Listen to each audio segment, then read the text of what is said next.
begin. Did you have a conversation with Draymond at all about that clip that surfaced last night? That's private. Did you say what it seemed to indicate or people No, believe you said? no. The lip readers were wrong. What I said was, I beg to differ with Draymond's approach tonight. Those were my exact words. I don't know how somebody misconstrued that.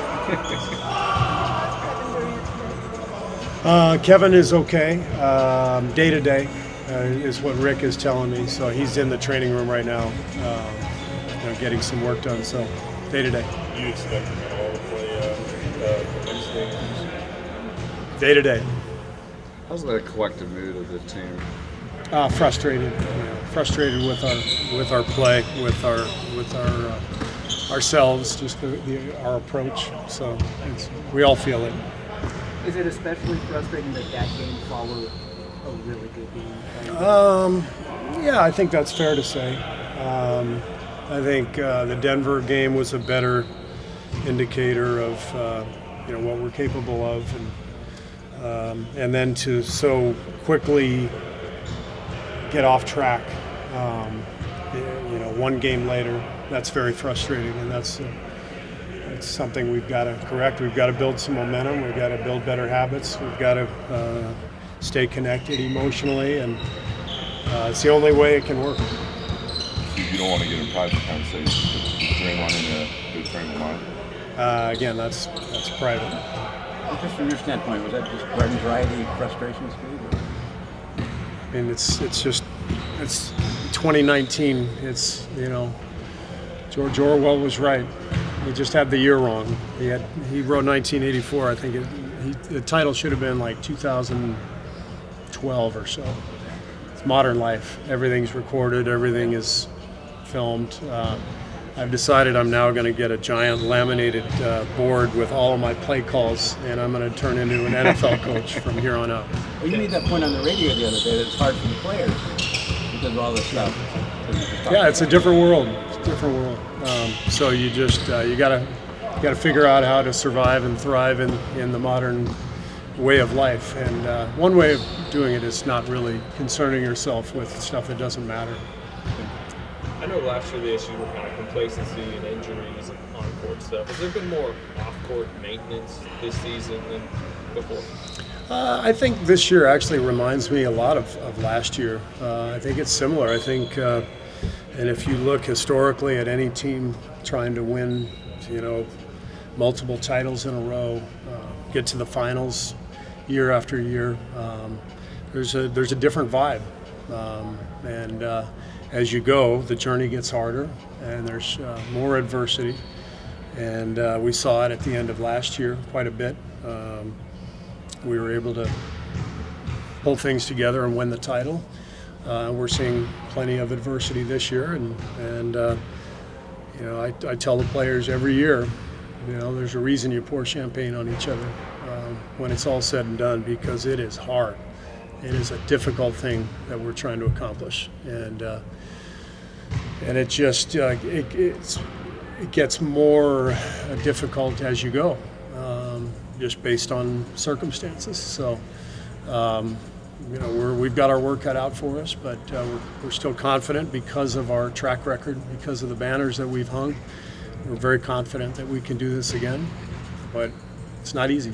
And Steve, within that context, how do you look at this upcoming week's worth of games, given the opponent and back-to-back San Antonio? Yeah, some really tough games, tough schedule. I kind of like getting out on the road right now. I think it's a good time for that, and we'll see how we do. It's not going to determine the fate of our season, but we need to connect better and put some momentum together game after game, and it'd be a good place to start.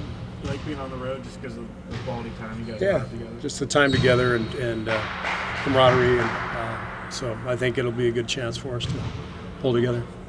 Steve, what do you see as the obligations of the sports fans toward the team that they root for? I'm sorry, the obligations of sports fans toward the team that they root for. Do they have any? If so, what are those obligations? I don't think there are any obligations. And I'm trying to think of it as a fan. I'm a big sports fan. I have my teams that I cheer for. I don't feel obligated to cheer for. I can't mention the teams that I cheer for because they're not popular up here. But no, there's no obligation. People follow us. People are sports fans because they're interested in the team and the sport and the energy of it all. And it's on the team to make it interesting, to make it compelling. And I think we've done a pretty good job of that here. And we've been blessed to have amazing fans here in the Bay Area. And so it all ties together. Let's put a better effort out on the floor and give our fans something to cheer for, and that's how everybody gets invested. Steve, do you have any issue with what Clay said? I think I understood what he was talking about, but like I said, it's all tied together. When you play well, when you play with a great energy and a great pace and spirit, the fans are going to be naturally more excited. And on the flip side, the fans were probably more excited 5 years ago than they are now because the journey was fresh and new, and it's different now. So it's different for everybody. And so we've, I do know one thing that we really thrive on, the energy at Oracle. And I think the fans have helped us win at a high level. And we need them, but we got to give them more to cheer about for sure. Steve, is it more difficult trying to win a third with a team that you would like obviously to keep together as opposed to with the Bulls, where you kind of knew it was your last goal, rather than you kind of all sell out and Yeah, I think every team is a little different. Every team has a different set of circumstances. Even within the same organization, last year's team to this year's team, we got some different dynamics. Roster's different, circumstances are different. And so the challenges are there no matter what. The 98 Bulls, we had a lot of adversity, a lot of ups and downs. If you ask me, we hung on for dear life to beat Utah in the finals that year.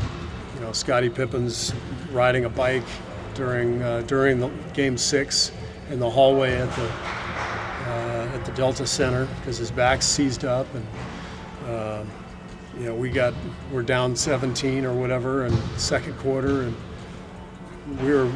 we were gasping for air, and so that did not come easy.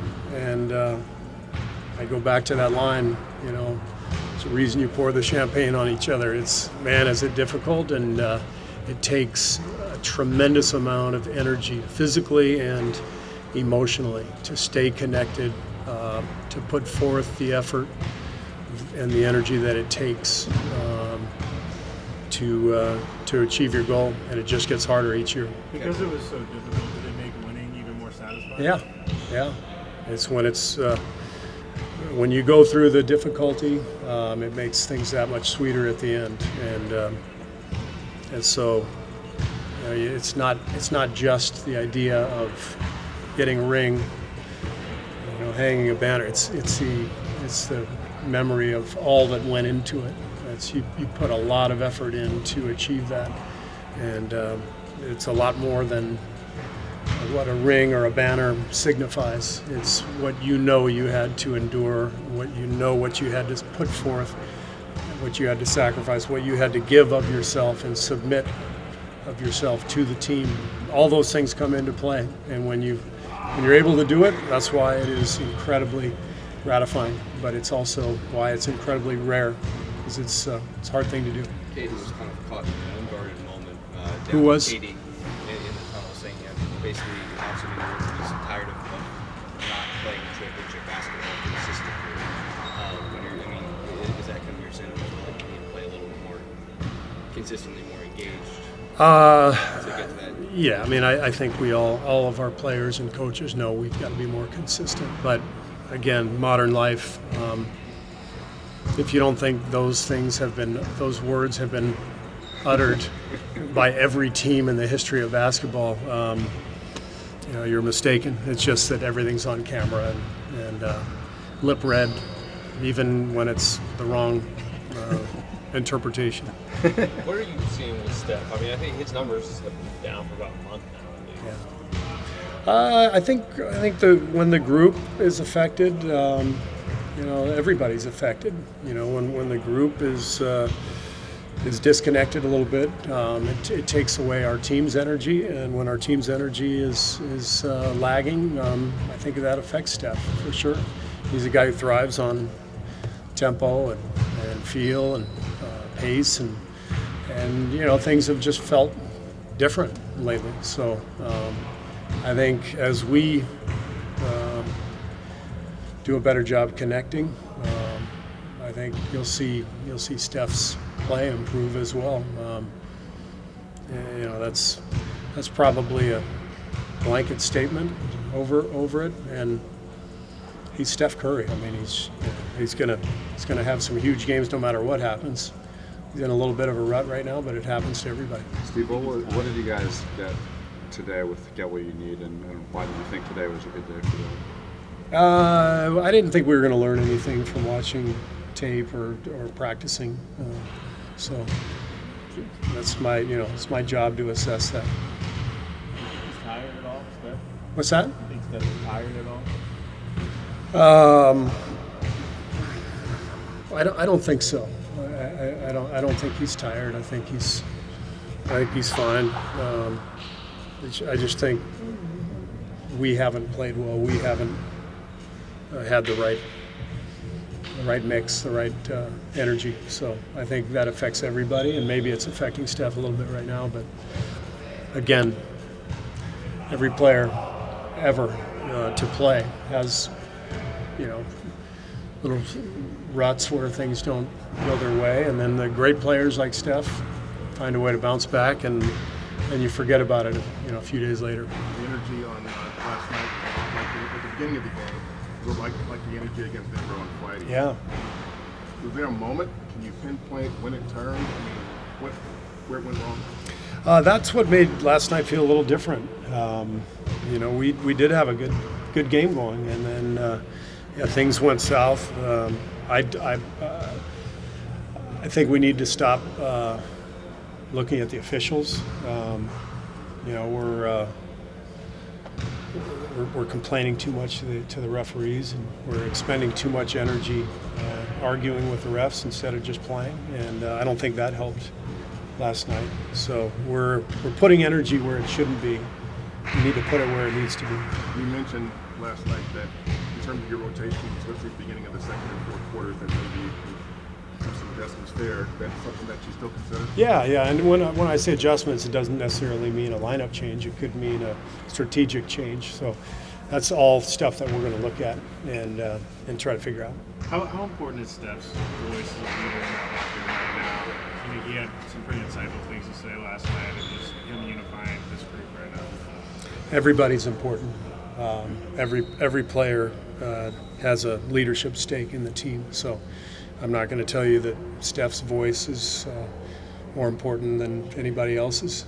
Everybody matters. Everybody needs to take ownership, and including me, including the staff. So that's what we do. And I'm confident in our ability to do so because we've already proven that we can do it. We did it last year. We did it the year before. So that's our job. Steve, the thing about the refs, have you talked to the players about that? Excuse me? Have you talked to the players about the thing about the refs? Again, it's all internal, private stuff. Great. Thank you. Thank you. All right.